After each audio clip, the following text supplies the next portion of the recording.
After a frantic nighttime search throughout Arkham, you have tracked down and questioned several members of the cult. Your findings are disturbing. They claim to worship a being known as a Mordhoth, a monstrous entity from another realm.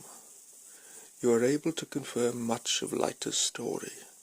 The cult is agitated over the destruction of a ghoul lair. However, a surprising detail also turns up.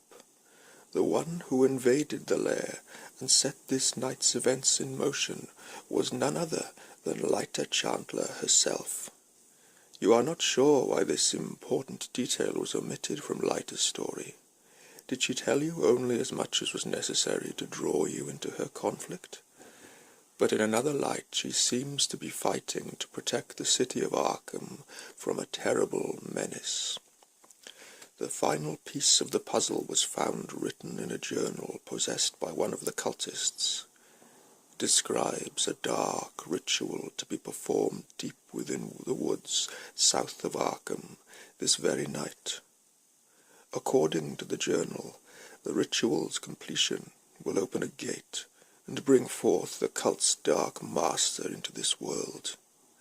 If the cult is not stopped, Leiter warns, there is a possibility that a Mordhoth's vengeance will consume all in its path. Frightened, but determined to stop the ritual, you head into the woods. Hello, and welcome to Scenario 3 of the Arkham Horror card game campaign, Night of the Zealot. This final part of the campaign is called the Devourer Below. We start the adventure with 2 doom points on the enemy's agenda, since 3 cultists escaped our interrogation in the previous game.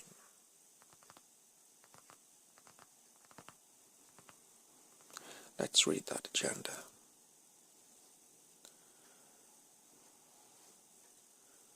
The Arkham Woods. From interrogating members of the conspiracy within Arkham, you have learned that they are performing a rite of vengeance in response to the destruction of one of their master's lairs. You have entered the woods outside Arkham to try to stop them. The woods seem unnaturally cold and filled with a deathly silence. And let's read the information on Act 1. Investigating the trail. The evidence you've gathered has led you to the woods south of Arkham, where you believe a ritual to summon a being called a Mordhoth is about to take place. Steeling your resolve, you set forth deeper into the woods, hoping to find the site of this ritual.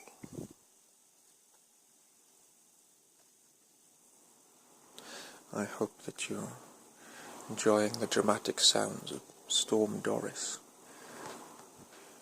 which will accompany this playthrough. Now, I need to give both my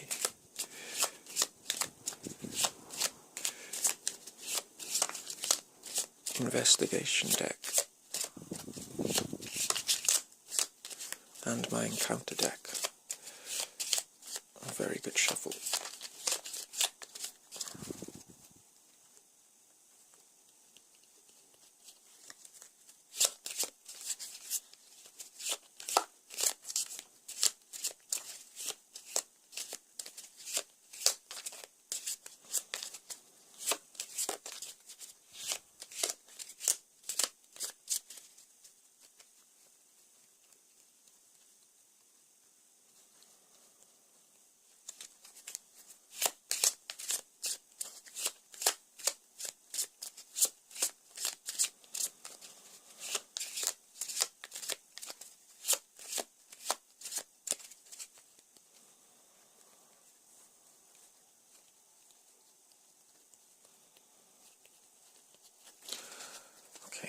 looking better.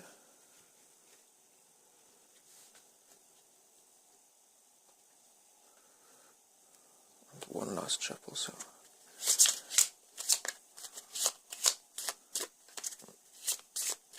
I don't know what's coming next.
Let's draw the starting deck.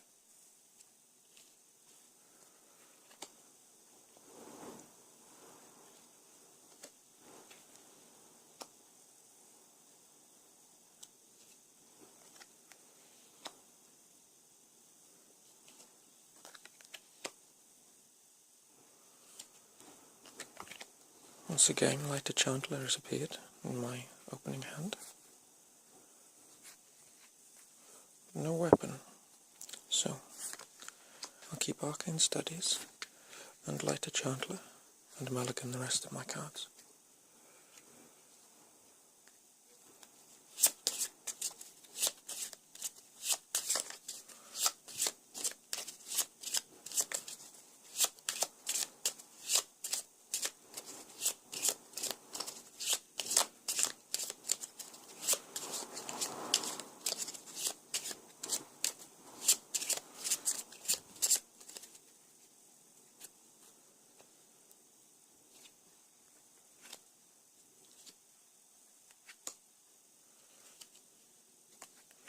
Dynamite could be handy. And 3 cards that I mulliganed return to the deck.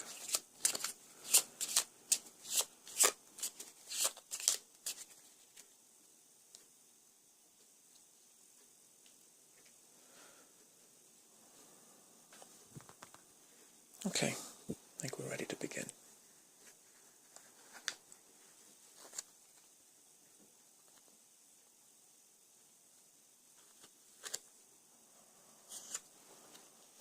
Main path, woods. Hangman's Brook separates uptown from the woods south of Arkham. Passing over the small bridge, you follow the main path deeper into the forest. So the main paths connected to each other woods location. I may resign from the main path for the cost of 1 action.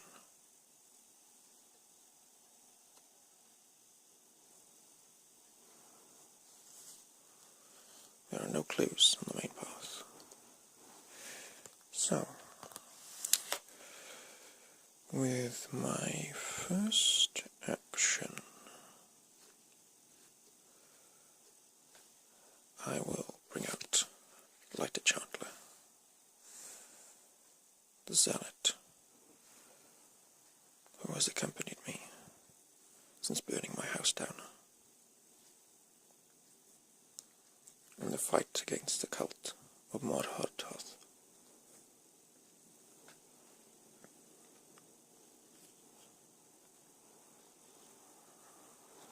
I will also bring out Arcane Studies for a cost of 2 resources. And I will move to a wood location. Let's pick a right-hand path. And we'll go here. Growing up, you were always warned to stay out of the woods at night. Now you know why. It's a tangled thicket. Says the location is investigated using my fight value instead of the skill indicated by the investigation attempt. An old horse trail in colonial days, this overgrown path hasn't been used in over a decade. One clip. Okay, that's my final action. So I can't investigate it this turn. So we move to upkeep.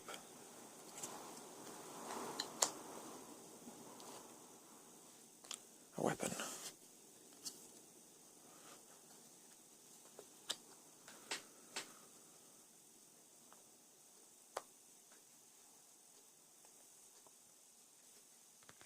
Next turn, there's already 2 doom on the agenda,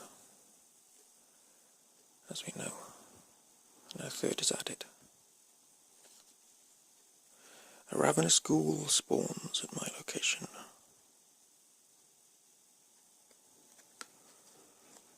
Okay.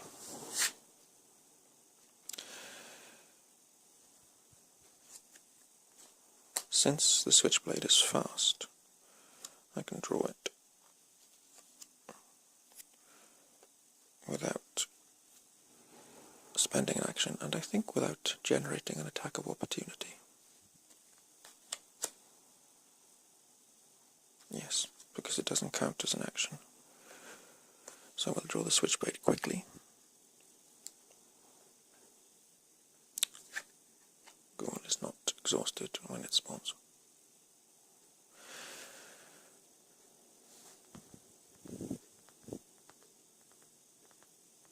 And attack the ghoul. I gain +1 to my fight.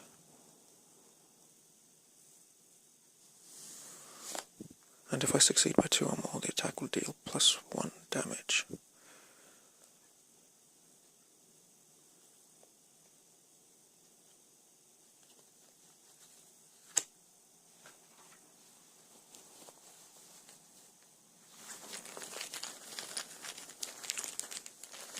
So my first action is to fight with the switchblade.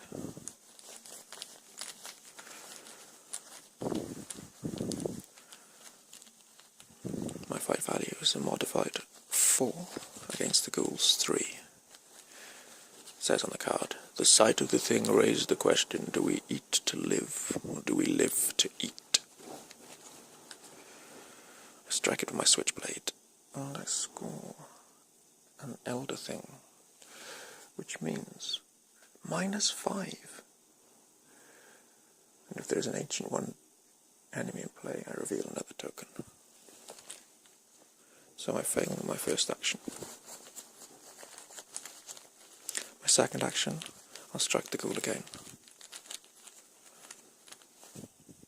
-1, I think I succeed. Yes, I succeed, but not by 2 or more. So I deal 2 damage.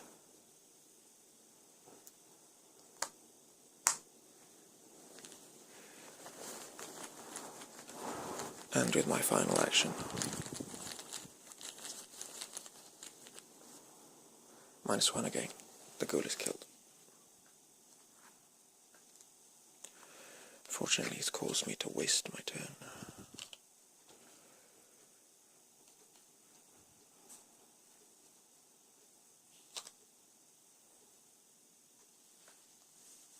Upkeep.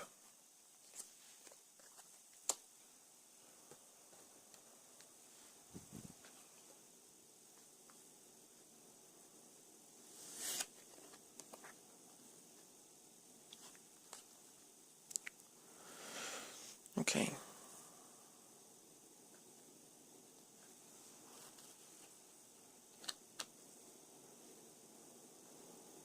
Next turn, and already the agenda is advanced.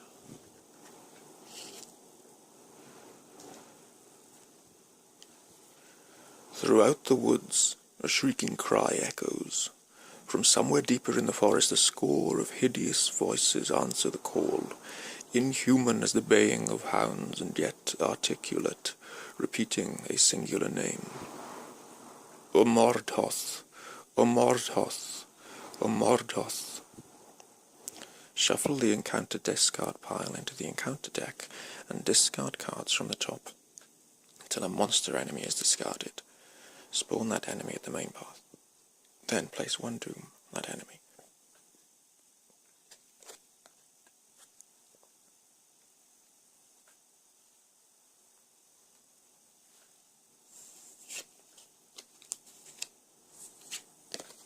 So the Ravenous Ghoul goes back in.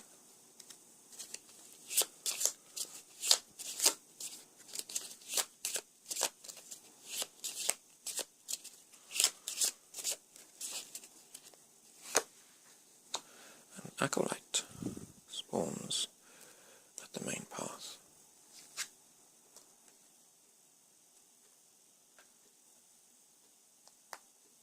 With 2 doom on. Since all acolytes are forced to spawn with a doom. It says, it was only a small sacrifice on the card.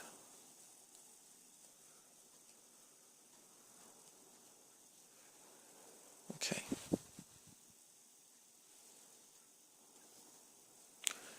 I think, now that the agenda has advanced, we will pause here. I hope you will join me as we continue our investigations in the second part of this video.